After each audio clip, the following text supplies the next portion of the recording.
Okay, this short video is going to be about the Sirena Turbo Brush accessory. This is a fantastic accessory. It's a miniature power head designed for smaller areas such as furnishings, stairs, cars, that sort of idea. It's an air-driven tool. It's not electrical, but it works fantastic. So we're going to use it today with our non-electric hose. The Turbo Brush will hook up to any of the hoses that we have with the Sirena.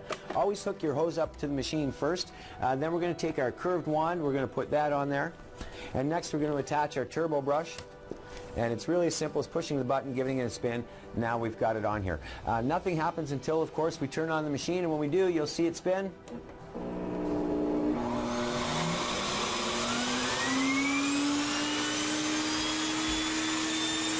Fantastic action.